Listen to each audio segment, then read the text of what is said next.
Today, we're diving into a critical issue that could reshape the global energy landscape, Aramco privatization and IPO dilemma. With the world's largest integrated energy company at the crossroad, the timing and valuation of a potential initial public offering are under intense scrutiny. As Saudi Arabia considers transforming this government-owned giant into a private entity, the stakes are high. Join us as we explore this pressing question and the potential impact on the future energy market worldwide. I'm here with Prince Mohammed and foreign institutional investor Najib, who is joining us today to discuss Aramco privatization and IPO.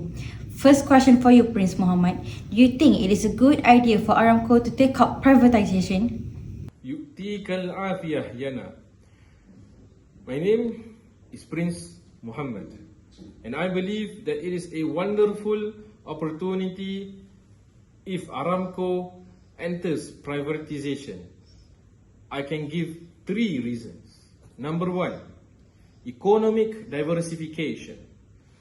Saudi Arabia's Vision 2030, as the whole world knows, includes the Fiscal Balance Program, the National Transformation Program, the Public Investment Fund, and the Privatization Program.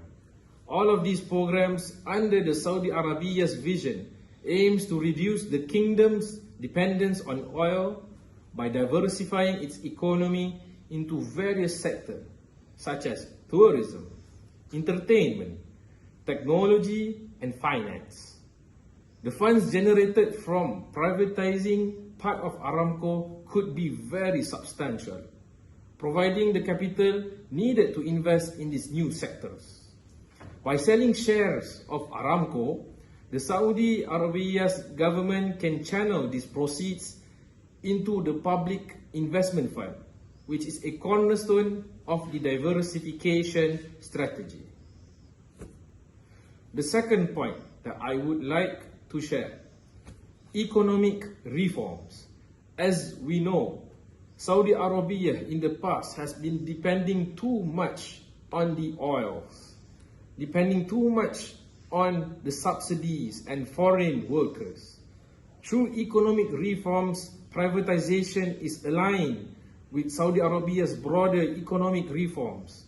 They are designed to modernize the economy, make it more resilient to fluctuations in oil prices, by reducing the government's direct role in the economy and encouraging private sector participation. These reforms aim to create a more dynamic and competitive business environment for Saudi Arabia. To answer the question of transparency of Aramco, we will tackle and kill this issue through privatization. Through privatization, we can increase transparency and also efficiency.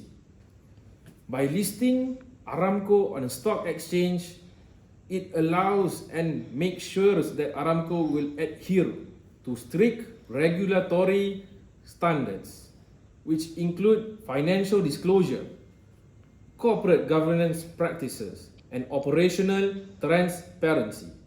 This can lead to better oversight and accountability within Aramco.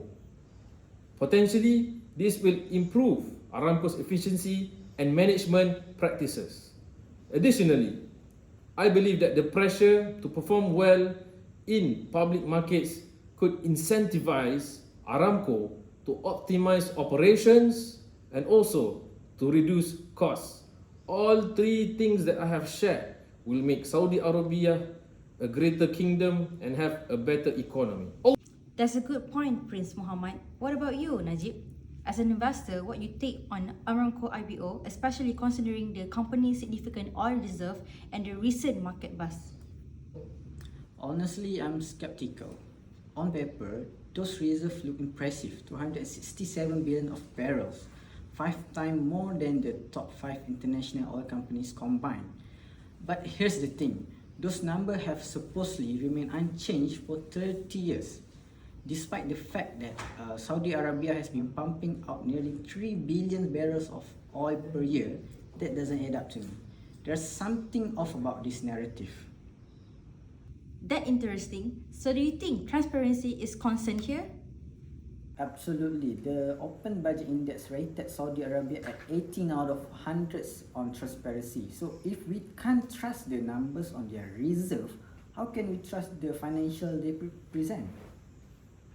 And what about the recent Fitch downgrade and the forecast of widening fiscal deficit to 6.7% of GDP? Does that worry you? Yes, definitely. If the Saudi Arabia fiscal deficit is widening, it suggests that the government is under financial pressure. The fact that they still own over 95% of Aramco means that any foregone tax payment might be partially offset by future dividends. The government might be leaning too heavily on Aramco to balance their books, and that's risky for shareholders.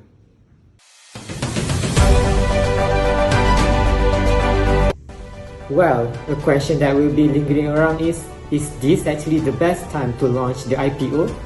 Why were it not considered to be launched prior to 2019 or after 2019? Let's get into it. Mr. Minister, I'm thinking to go public soon, and it is the best time to go now. The oil prices are favorable, and it has a strategic timing that is in line with the momentum of the Saudi Vision 2030. Well, but the regional tensions such as the trade war and other uncertainties may be a disadvantage. Moreover, our standards are not up to IFRS standards. Therefore, it is a requirement for it to go public. Maybe we shall think after reforming our standards. I understand.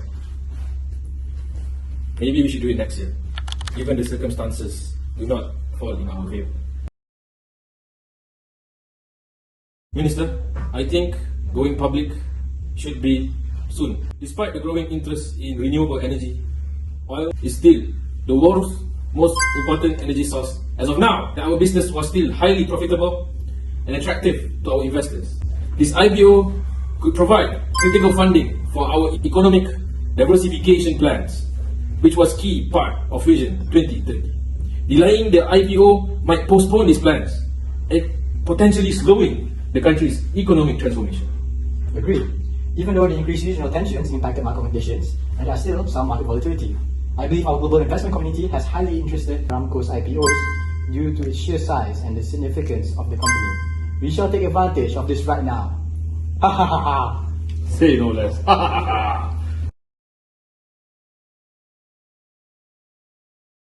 Mrs. Shaman, my biggest asset Aramco is planning to go public by launching the IPO. Do you think delaying this in 2021 is a good idea? Abracadabra, let's see my magic ball. COVID! There would be a major fall in oil prices, Russian-Ukraine wars, and inflation.